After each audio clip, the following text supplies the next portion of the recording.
Hello my dear friends, welcome back to our channel My Dream My Goal. ఈ వీడియోకి వెళ్ళే ముందు చిన్న గమనిక, మీరు మొదటిసారిగా మా ఛానల్ విజిట్ చేసినట్టయితే కనుక మా ఛానల్ సబ్స్క్రైబ్ చేసుకోండి.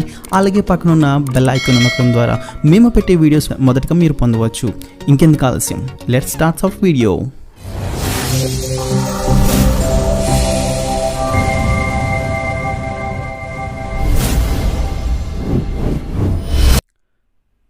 Good morning to everyone. ఈ యొక్క రోజు డేట్ చూసుకుంటే కనుక నవంబర్ 20, 2020 శుక్రవారం. ఇక ఈరోజు సాక్షి దినపత్రికలోని ప్రచురించిన ముఖ్యాంశాలు అయితే మనం చూద్దాము. నేను స్క్రోల్ చేస్తుంటాను, మీ యొక్క పేపర్ని అయితే మీరు గమనించవచ్చు.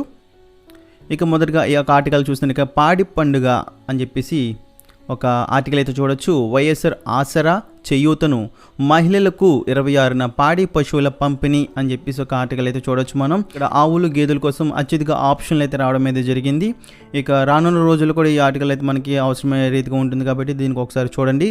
ఇక నేను స్క్రోల్ చేస్తున్నాను, మీరు పేపర్ని అయితే గమనించవచ్చు. ఇక్కడ మనం చూడొచ్చు ఇంకొక ఆర్టికల్గా 627 కోట్లు వడ్డీ లేని రుణాలని చెప్పి ఇక్కడికి ఒక ఆర్టికల్ అయితే రావడం అయితే చూడొచ్చు. జగనన్న తోడు కింద ఒక్కొక్కరికి అని చెప్పి 10,000 వరకు ఇప్పటికే అందజేతని చెప్పేసి ఇక్కడ రావడం అయితే ఉంది. ఇది కూడా మీరు ఒకసారి గమనించండి, చూడండి. ఇక నేను స్క్రోల్ అయితే చేస్తున్నాను, పేపర్ని మీరు గమనించవచ్చు. ఇక ఫస్ట్ పేజ్లో చూసిన దాని విధంగానే ఇక్కడ మనకి ఇక్కడ పాడి పండుగ అని చెప్పేసి ఒక ఆర్టికల్ అయితే రావడం అయితే జరిగింది. దీంట్లో డీటెయిల్స్ అయితే ఇవ్వడం జరిగింది. ఎప్పుడెప్పుడు పంపిణీ చేయబోతున్నారు దాని గురించి అయితే కనుక అక్కడ చూడొచ్చు. ఇక నెక్స్ట్గా అయితే వెళ్దాము. నేను సమయం తగ్గించడానికి ప్రయత్నం చేస్తున్నాను కాబట్టి షార్ట్స్ కట్స్లో మీకు ఇక పాయింట్స్ అయితే చెప్పడం అయితే జరుగుతుంది, గమనించవచ్చు. ఇక బీసీలకు స్వయం ఉపాధి అని చెప్పేసి ఇంకొక ఆర్టికల్ అవుతుంది. దీంట్లో వచ్చేటికి 3,800 మినీ ట్రక్కులు అని చెప్పేసి రావడం అయితే జరిగింది. అదేవిధంగా ఈబీసీలు కూడా ఇక దాంట్లో భాగంగా ఉన్నారు. ఇక్కడ మనం కూడా చూడొచ్చు. ఇక స్క్రోల్ చేస్తున్నాను, మీరు పేపర్ని అయితే గమనించవచ్చు. ఇక్కడ ఏదైతే మనకి ఇంపార్టెంట్స్గా ఉన్నాయో ఆ పాయింట్లు మధ్య నేను చెప్పడానికి ట్రై చేస్తున్నాను. సో మీరు గమనించవచ్చు. ఇక ఆర్టికల్స్ అనేవి కూడా మీరు కలెక్ట్ చేయండి. కలెక్ట్ చేసి మీరు చదివేటప్పుడు చాలా ఉపయోగకరంగా ఉంటాయి. ఇక స్పోర్ట్స్ పేజ్లో మనం చూడొచ్చు. ఇక్కడ చూస్తే కనుక స్వచ్ఛ భారత్లో రాష్ట్రానికి మరో 2 జాతీయ అవార్డులు అని చెప్పేసి ఇంకొకటి ఆర్టికల్ అయితే ఉంది. ఉభయ గోదావరి జిల్లాలకు అవార్డులను అందజేసిన కేంద్ర మంత్రి అని చెప్పి రావడం అయితే జరిగింది. ఇది కూడా ఇంపార్టెంట్గా మనం చూడొచ్చు. ఇక స్వచ్ఛ భారత్లో ఎన్ని అవార్డ్స్ వచ్చినాయని చెప్పేసి మనకి క్వశ్చన్ అయితే రైజ్ అవ్వచ్చు. కాబట్టి ఈ జిల్లాలో ఎన్ని అయితే రావడం అయితే జరిగింది దాన్ని కూడా మనం చూడొచ్చు. ఇక నేను స్క్రోల్ చేస్తున్నాను, మీరు చూడొచ్చు పేపర్ని. ఇక్కడికి ఇంకో ఆర్టికల్ అయితే చూడొచ్చు. మన గవర్నమెంట్ అయితే ఇస్తున్నటువంటి ప్రతి పథకం కూడా సంక్షేమ పథకం, అది కేంద్ర పథకం అయితే కావచ్చు, రాష్ట్ర ప్రభుత్వం నుంచి అయితే కావచ్చు, ప్రతి పథకం కూడా మనకి తెలుసుకోవాలని అయితే నెసిటీ అయితే కంపల్సరీగా ఉన్నది. జనవరి 1 నుంచి ఇల్లు వద్దకి నాణ్యమైన బియ్యం అని చెప్పేసి ఈ యొక్క ఆర్టికల్ ద్వారా మనకు తెలుస్తుంది. దీనిని ఏ యొక్క దానితో లింక్ చేసి వస్తున్నారో అనేది కూడా మనం చూసుకోవాలి. సో మీరు ఎప్పటికప్పుడే ప్రతి ఆర్టికల్లోనూ అప్డేట్ అయితే చేసుకోవాలి. ప్రతి సంక్షేమ పథకానికి సంబంధించినటువంటి ప్రతి పథకాన్ని కూడా అప్డేట్ అయితే మీరు చేసుకోవాల్సి ఉంటుంది. ఇక భారత ఎకనామీకి వెలుగు రేఖలు అని చెప్పేసి బిజినెస్ పేపర్లు అయితే మనం చూడవచ్చు. ఇక పలు సంస్థలు అయితే కనుక ఎలా అంచనాలు అయితే వేయడం అయితే జరిగింది. మనకి జీడిపి ఎంత రేట్ అయితే అభివృద్ధి సాధిస్తుందని చెప్పేసి ఇక్కడ రావడం జరిగింది. అదేవిధంగా ఇక్కడ రైట్ సైడ్లో మనం చూడొచ్చు 2020-25 మధ్య వృద్ధి 4.5% అని చెప్పేసి ప్రముఖ దిగ్గజ సంస్థ అయినటువంటి ఆక్స్ఫర్డ్ ఎకనామిక్స్ అని చెప్పేసి ఇక్కడ ఒక ఆర్టికల్ అయితే రావడం జరుగుతుంది, మనం చూడొచ్చు. అదేవిధంగా ఇక్కడ అనంతపురంలో భారీ డ్రోన్ సిటీ అని చెప్పేసి ఇంకొక ఆర్టికల్ అయితే జరుగుతుంది. ఇది కనుక సక్సెస్ అయితే కనుక చాలా మంచిగా చెప్పుకోవచ్చు. 360 ఎకరాల డ్రోన్ తయారీ పరిశోధన కేంద్రం అని చెప్పేసి ఇక్కడ రావడం అయితే జరిగింది. దీనికి ఆహ్వానిస్తే కనుక 38 కంపెనీలు అయితే కనుక ఇప్పుడు వాళ్ళు పెట్టుబడి పెట్టడానికి సిద్ధంగా ఉన్నారు. ఇది కూడా మనకి అత్యంత ఇంపార్టెన్స్లో ఈ యొక్క పాయింట్కి మనం చూడొచ్చు. ఇక నెక్స్ట్కు చూద్దాము. నేను స్క్రోల్ చేస్తున్నాను, మీరు చూడొచ్చు. అనవసరమైన మ్యాటర్లను చదివి సమయాన్ని అయితే వృధా చేసుకోవద్దు. ఇక విదేశీ ఇంటర్న్షిప్ అని చెప్పేసి కెరీర్ గైడెన్స్ దాంట్లో అయితే మనం చూడొచ్చు. ఇక ముందుకు వెళ్దాము. ఇక్కడ ఒక ఆర్టికల్ అయితే చూడొచ్చు. శ్రామిక శక్తిలో మహిళలు 25% అని చెప్పేసి ఒక ఆర్టికల్ అయితే మనం ఇక్కడ చూడొచ్చు. ఇది చాలా ఇంపార్టెంట్గా అప్డేట్ చేసుకోవాల్సిన విషయం. ఎందుకంటే కనుక మనకి పేదరికంలో కావచ్చు, జనాభాలో కావచ్చు, శ్రామిక శక్తుల్లో మహిళలు ఎంత పర్సంటేజ్లో ఉన్నారని చెప్పేసి ప్రజెంట్ కూడా అడిగే సిచ్యువేషన్ అయితే మనకు రావచ్చు. కాబట్టి ఇది ఎంత శాతం అయితే ఉన్నారు మనకైతే చూసుకుంటే దేశవ్యాప్తంగా 25% అయితే ఉన్నారు, ప్రపంచవ్యాప్తంగా అయితే 49%గా మహిళలు శ్రామిక శక్తిలో పాల్గొంటున్నారని చెప్పేసి దీంట్లో అయితే ఆర్టికల్ ఉంటుంది. ఈ ఆర్టికల్ కూడా మీరు కలెక్ట్ చేసుకోండి, దీని ద్వారా మీరు అప్డేట్ చేసుకోవచ్చు. ఇక నెక్స్ట్కి అయితే చూద్దాము. ఇక నెట్ ఇంట 75 కోట్ల మంది అని చెప్పి ఇంకొక ఆర్టికల్ అయితే ఇక్కడ ఉంటుంది. ఇక్కడ 4 ఏళ్ళు ఇంటర్నెట్ యూజర్లు అయితే రెట్టింపు అయ్యారన్నట్టుగా చెప్పుకోవచ్చు. ఇప్పుడు కోవిడ్ టైంలో మరీ ఎక్కువగా ఇక ప్రక్రియ అయితే ముందుకు వెళ్ళింది. మొదటి స్థానంలో మహారాష్ట్ర రాష్ట్రం అయితే ఉంది. మన దేశవ్యాప్తంగా చూసుకుంటే కనుక నెట్ వాడేవారిలో, ఇంటర్నెట్ వాడేవారు యూజర్లో ఎక్కువగా ఎవరున్నారంటే రాష్ట్రం మహారాష్ట్రగా ఉంది. ఇక ఇక్కడ మనం ఇక్కడ చూడొచ్చు, నేను యారో మార్కు పెట్టిన చోట 1995 ఆగస్టు 15న తొలిసారిగా దేశంలో ఇంటర్నెట్ సేవలు అనేది ప్రారంభమయ్యాయని చెప్పేసి ఈ ఆర్టికల్ ద్వారా చదువుతుంది. ఇంకా మీరు తదితర విషయాలను కూడా మీరు ఈ ఆర్టికల్ ద్వారా తెలుసుకోవచ్చు. నేను ఇక్కడ జస్ట్ ఇన్ఫర్మేషన్ ఇవ్వడానికి ట్రై చేస్తున్నాను. ఫ్రెండ్స్, ఇది ఇవాళ సాక్షి దినపత్రిక ప్రచురించినటువంటి ముఖ్యమైన అంశాలు. ఇంకా మనం ఈనాడులో చూద్దాము. ఫ్రెండ్స్, ఈరోజు ఈనాడు దినపత్రికలు ప్రచురించిన ముఖ్య అంశాలు అయితే మనం చూద్దాము. నేను స్క్రీన్ స్క్రోల్ చేస్తుంటాను, మీరైతే గమనించవచ్చు. ఇక్కడ ఇంపార్టెంట్గా ఏవైతే మనకి ఉన్నావో అవి నేను తెలియజేయడానికి అయితే నేను ట్రై చేస్తున్నాను. మీరు అనవసరమైన వాటిల్లోని కూర్చుని దానికి సమయాన్ని అయితే కేటాయించకండి. ఇక్కడ అతి ముఖ్యమైనదిగా ఒక ఆర్టికల్ అయితే చూడదు. ఉద్యోగాల భర్తీకి ఏపీపీఎస్సీ వార్షిక క్యాలెండర్ ప్రకటించాలని చెప్పేసి ఎమ్మెల్సీలు చెప్పడం జరిగింది. పోస్టును భర్తీ చేయాలని చెప్పేసి డివైఎఫ్ఐ డిమాండ్ అయితే చేయడం అయితే జరిగింది. ఇక్కడ మన ఏపీపీఎస్కి సంబంధించినటువంటి ఏవైతే మనకు ఉద్యోగాలు భర్తీ చేయాలో వాటిని క్యాలెండర్ ప్రకారంగా చేయండి. అలాగే గ్రూప్ 3, గ్రూప్ 2కు సంబంధించినటువంటి పాత విధానంలోనే అవలంబించండి అని చెప్పేసి ఆ ఏజ్ లిమిట్ కూడా 47 పెట్టండి, నెగిటివ్ మార్కులను తీసివేయండి అని చెప్పి ఆర్టికల్ ద్వారా తెలియజేస్తుంది. కింద కూడా మీరు కూడా అదే విధంగా మనం చూడొచ్చు. ఇక ముందుకు వెళ్దాము. దీని గురించి నేను స్పెషల్గా ఒకటి అయితే వీడియో వేరేగా చేస్తాను.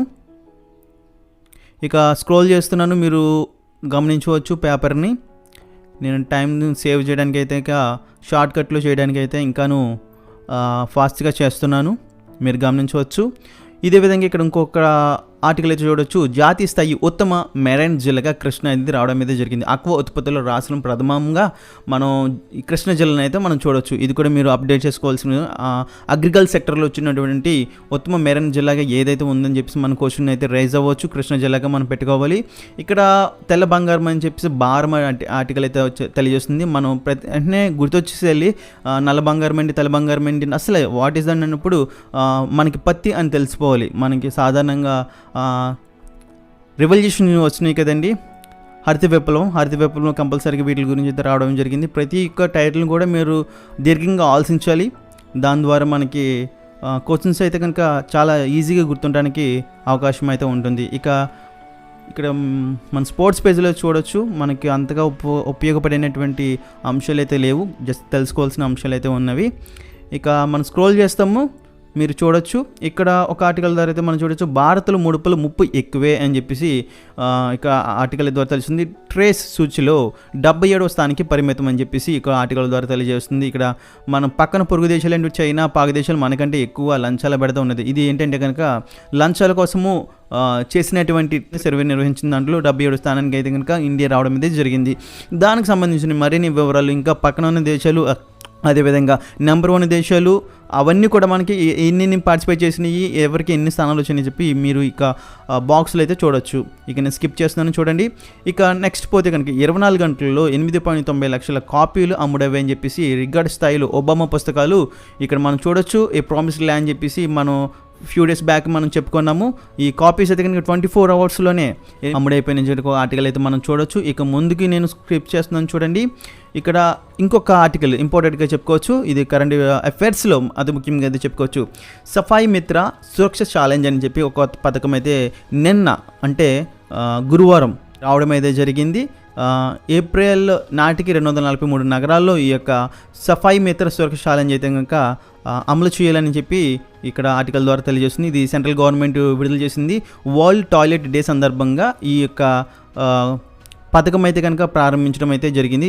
దీని కూడా కొంచెం మీరు అప్డేట్ చేసుకోండి, చాలా ఇంపార్టెంట్ టాపిక్ అది. తర్వాత ఇక్కడ చూస్తే కనుక బీసీ, ఈబీసీ యువతకు 60% రాయితీతో వాహనాలు నేటి నుంచి దరఖాస్తుల స్వీకరణ అని చెప్పి రాష్ట్ర ప్రభుత్వం ద్వారా లబ్ధి చేకూర్చే వాటిలో పథకంగా చెప్పుకోవచ్చు. ఇక ఇది కూడా చాలా కరెంట్ అఫైర్స్లో అతి ముఖ్యమైనదిగా చెప్పుకోవచ్చు.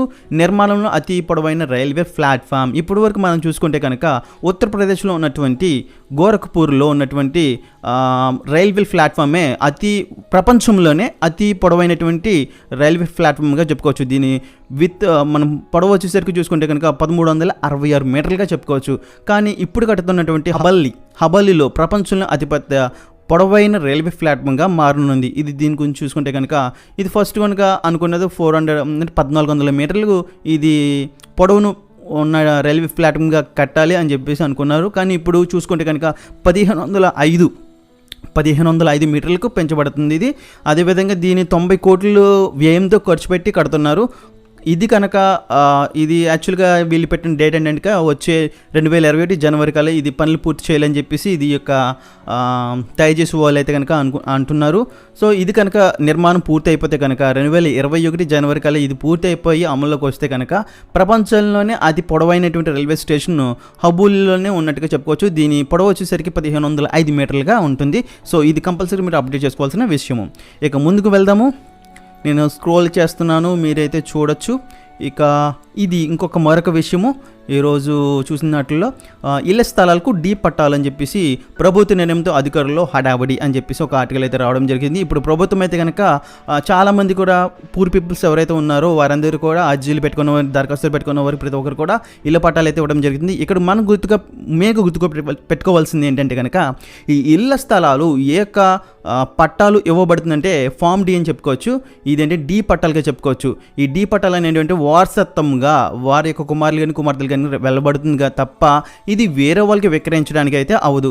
ఆ విధంగా 1973లో ఈ యొక్క రూల్ని అయితే తీసుకురావడం జరిగింది. కాబట్టి ఇది కూడా మీరు అప్డేట్ చేసుకోండి.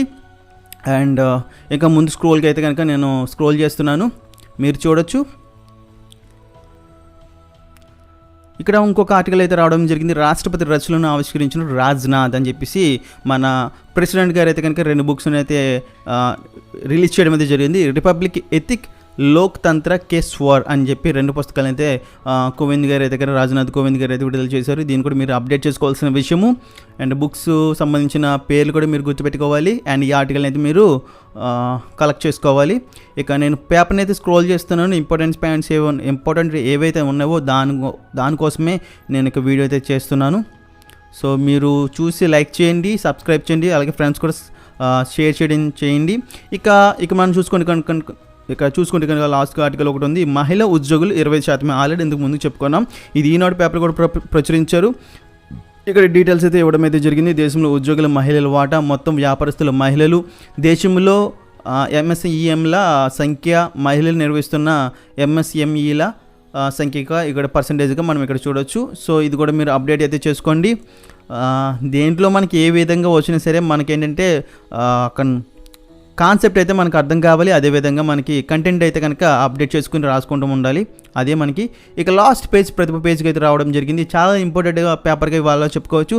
జనరల్ సైన్స్ సంబంధించిన బయాలజీ, ఆర్ఆర్బీకి సంబంధించిన ఇవ్వడం అయితే జరిగింది. సో బయాలజీ సైన్స్ అనేది గ్రూప్స్ వారికైనా సరే ఎవరికైనా సరే మనకు ఉపయోగపడే కంటెంటే.